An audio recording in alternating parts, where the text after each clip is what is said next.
Saudara-saudara terkasih, hari kita bersama-sama masuki tahun baru liturgi gereja, tahun C bersama Lukas pada hari Minggu Advent yang pertama. Jadi supaya diketahui bahwa tahun baru dalam liturgi gereja Katolik bukan 1 Januari, tapi minggu pertama Advent.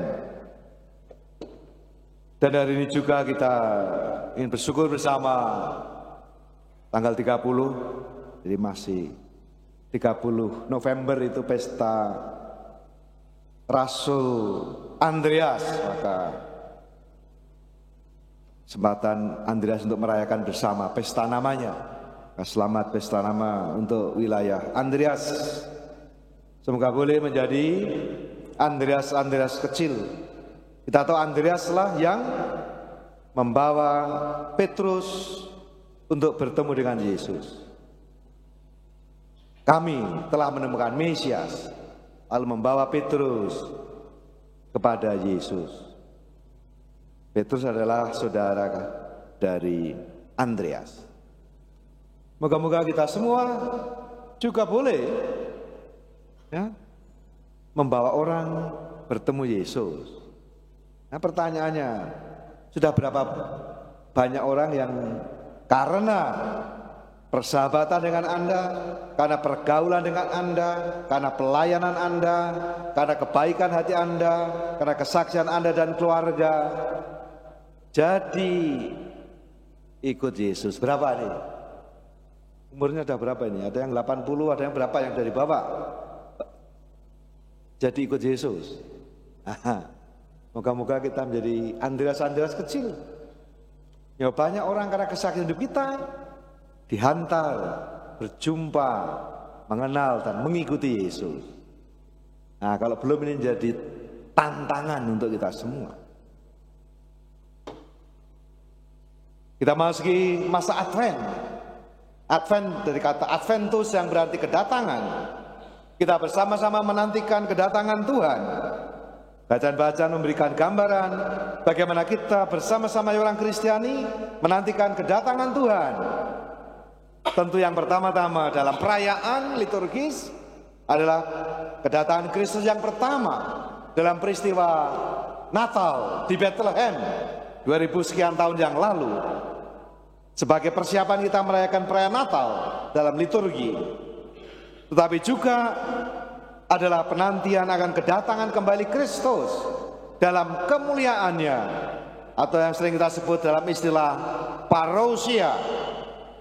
Dan itu digambarkan tadi dalam Injil Lukas yang kita dengarkan tadi. Kedatangan Tuhan bisa begitu disertai dengan tanda-tanda yang dahsyat, dan kita diajak untuk apa? Untuk berjaga-jaga dan sambil berdoa supaya kita didapatinya tahan di hadapan Tuhan, boleh ikut serta di dalam kemuliaan dan kebahagiaan abadi. Dan hari kita bersama-sama simbolnya memasuki Advent adalah 4 lilin. Maka saya berharap juga di rumah boleh bikin sendiri-sendiri keluarga. Ya, kalau mau seperti standar liturgis ya 3 ungu 1 rose. Kalaupun nggak ada semua putih semua boleh, ungu semua boleh. Ya pokoknya 4 itu. Nah, dari tiap minggu kita nyalakan. Nah, setiap lilin juga bagian dari apa yang kita mohon. Lilin pertama adalah lilin harapan. Lilin kedua lilin kasih. Lilin ketiga yang pink itu, rose, itu adalah sukacita. Karena itu minggu Gaudete. Dan terakhir adalah lilin damai sejahtera. Inilah simbol Kristus yang menjadi pengharapan kita, menjadi sumber kasih kita, sumber sukacita kita, dan sumber damai sejahtera kita. Semoga dengan begitu dari waktu ke waktu, sekarang 1, besok 2, besok 3, 4, jadi apa? Menyala. Nah, itu loh. Jakarta menyala, ya. Menyala hidup kita. Itu harapannya. Jangan gelap gulita, enggak jelas. Tapi sungguh menyala, 4 lilin menyala. Menyatakan bahwa kita sudah siap menyambut kedatangan Tuhan baik dalam peristiwa Natal maupun dalam peristiwa kedatangan Tuhan yang kita nantikan bersama. Maka ditambahkan hidup kita diingatkan di satu pihak. 1, 2, 3, 4. Berarti apa? Ada kemajuan, ada progres, tapi juga lingkaran yang menggambarkan ya hidup itu kadang-kadang abadi, tetapi juga hidup ini kadang berulang, ada siklusnya. Tapi yang kita lakukan bukan hanya muter-muter, gak maju-maju. Ada dalam di satu pihak berulang, makin dalam, makin maju, makin menyala. Nah, itu harapannya. Yang dipakai adalah daun hijau, menggambarkan bahwa inilah pengharapan, ada kehidupan. Dengan demikian melalui simbol Corona Advent ini, kita disadarkan akan hidup kita yang berkembang, ya, berkembang ya, kan nggak segitu-segitu aja, termasuk usianya tambah, tidak hanya linier, berkembang progresif sekaligus juga berulang. Moga-moga geraknya adalah bukan gerak kanan kiri maju depan di tempat, bukan jalan di tempat. Moga-moga geraknya makin maju. Maka di pertanyaan kita pada akhir tahun, kita maju enggak nih? Selangkah maju sudah baik. Bagian dari refleksi kita akhir tahun dalam 4 minggu ini. Hidup Anda di mana ini? Maju, berkembang, atau malah stagnan, macet, mandek, atau malah merosot. Nah, ini 3. Di mana Anda? Di mana situasi Anda? Di mana? Anda posisi Anda sekarang di mana? Nah, silakan lihat diri sendiri. Anda sekarang ini dalam keadaan yang mana itu? Keadaan yang maju, berkembang, atau jalan di tempat, stagnan, macet, berjalan di tempat, atau malah kita merosot, mundur. Ya kalau mundur, ya mari kita balik yang baik dulu. Kan dari buruk jadi baik dulu. Kalau udah baik, jadi lebih baik. Kalau sudah baik, jadi lebih baik lagi. Ini arahnya ya. Maka simbolnya lilin Corona Advent itu. Itu digambarkan juga dalam 3 bacaan yang kita dengarkan hari ini. Dari kitab Nabi Yeremia, dari surat Santo Paulus, maupun Injil Lukas. Tema besarnya sebagai lilin yang pertama adalah harapan. Bagaimana membangun dan merawat harapan? Ini yang pertama-tama bisa kita lihat dari kitab Nabi Yeremia. Yaitu apa? Menepati janji. Nah, ada harapan kalau orang setia pada janji. Sebagaimana Tuhan setia pada janjinya. Dia pada akhir itu kita boleh tanya masing-masing. Yang perkawinan, janji perkawinan, setia tidak? Kalau setia ada harapan. Kalau mulai belak-belak, balik, setia pada janjinya. Yang pejabat juga sama, apalagi yang baru kepilih itu, ya jangan, kita tagih janjinya, setia janjinya tidak. Kalau para pimpinan setia janjinya, setia sumpah jabatannya, ada harapan, ya enggak? Kalau mereka setia pada janjinya, ada harapan. Kalau tidak, ya jas buka ikat belangkon, sami juga sami mawon. Setia pada janji, sebagaimana Tuhan menepati janjinya.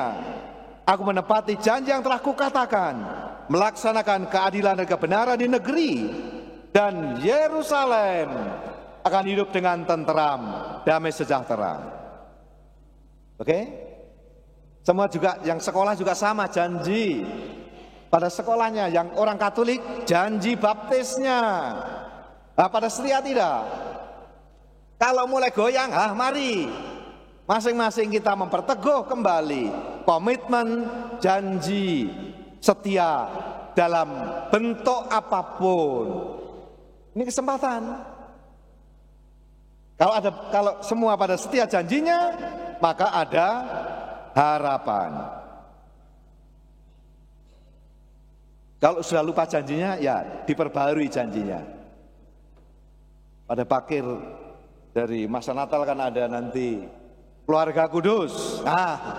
Supaya yang berkeluarga ingat janjinya seperti bagaimana teladan keluarga kudus. Yang kedua, kalau ada harapan, ini nasihat Santo Paulus. Supaya apa? Lebih bersungguh-sungguh. Berarti sudah baik. Santo Paulus memuji, kamu sudah baik. Tapi baiklah kamu melakukannya lebih bersungguh-sungguh. Itu nasihat Santo Paulus itu. Kalau Anda sudah baik, ayo lebih bersungguh-sungguh. Jangan puas diri. Kalau semua bersungguh-sungguh, ada harapan. Ada harapan lebih tinggi lagi kalau bersungguh-sungguh. Dan dikatakan oleh Santo Paulus, bertambah-tambah, berlimpah-limpah dalam kasih. Ini bersungguh-sungguh berarti bertambah-tambah, berarti tambah ya, sampai 1, 2, 3 tambah. Dan berkelimpahan dalam kasih satu sama lain dan kasih terhadap sesama. Sudah bertumbuh belum kasihnya pada sesama? Pada satu sama lain, satu lingkungan, satu wilayah, satu paroki. Jadi itu ya, satu. Kalau mau ada harapan apa? Look, dari Yeremia, setia janji, dilaksanakan janjinya. Oke? Kalau dilaksanakan ada harapan. Bagaimana kita? Ya kalau janji percaya. Percaya satu sama lain, nggak ada janji berarti percaya. Itu akan terlaksana. Dan kalau dilaksanakan ada harapan. Kalau janji yang mulai kendor, mulai bengkok, diluruskan lagi. Dikuatkan lagi. Kalau dalam kendaraan atau apa ya skrupnya dikencengin lagi tuh, baut-bautnya. Kalau musik ya di stem lagi, tune in lagi supaya jernih. Yang kedua Santo Paulus bersungguh-sungguh. Kalau sudah baik, malah bersungguh-sungguh, bertambah, berlimpah. Itu. Kalau Anda sudah baik, puji Tuhan, Anda sudah baik-baik. Apa yang harus dilakukan? Bertambah, bahkan berlimpah dalam kasih. Dan yang ketiga, bagaimana itu caranya? Supaya kita berjaga-jaga senantiasa sambil berdoa. Berjaga-jaga sambil berdoa. Berjaga-jaga apa? Santo Paulus memberikan contoh. Berjaga-jaga supaya tidak merosot, tidak turun. Jagalah dirimu, jangan sampai syarat oleh pesta pora, kemabukan, dan kepentingan duniawi. Berjaga-jaga nih, kalau enggak bisa merosot nih, bisa turun, bisa anjlok. Ini diingatkan Santo Paulus. Berjaga-jaga sambil berdoa, supaya kita semakin maju. Dan kita tahu Injil Lukas adalah Injil doa. Berjaga-jaga sambil berdoa. Dalam Injil Lukas dikatakan berdoa, dan berdoa bukan hanya meminta. Lukas dengan jelas memberikan gambaran bahwa doa bukan sekedar minta, minta, dan minta. Itu doa pengemis. Lihatlah, belajarlah dari Yesus bagaimana ia berdoa. Entah itu semalam-malaman, entah itu pagi-pagi benar, itu Yesus. Ya, Anda masih berdoa ya, mungkin nggak perlu semalam-malaman lah nanti, ya tetap istirahat. Tapi berdoa, atau bangun pagi, doa dulu. Ya, bangun lagi jangan langsung jelantal, langsung ya doa dulu sebentar sebelum aktivitas. Menggunakan doa. Doa agar hidup kita semakin terbuka akan tuntunan Roh Kudus. Ini dikatakan oleh Paus Fransiskus bahwa Advent adalah undangan. Undangan agar kita membuka diri akan dimensi ilahi yang lebih luas, lebih dalam, yang membuat kita juga terbuka akan berbagai macam kejutan-kejutan yang Tuhan mau berikan pada kita semua, supaya kita tidak terlena dengan hal-hal yang duniawi. Kita diundang untuk memperluas cakrawala hati kita, terbuka akan kehadiran Tuhan dalam peristiwa-peristiwa keseharian yang kita hadapi. Maka pesan minggu ini kan sudah mulai ber ya. Nah, ini sama lah, ber semua. Mulai apa? Pertama-tama bersungguh-sungguh, bersungguh-sungguh, bertambah, berlimpah dalam kasih, dalam menepati janji, dalam doa. Nah, kalau begitu ada harapan. Ada harapan.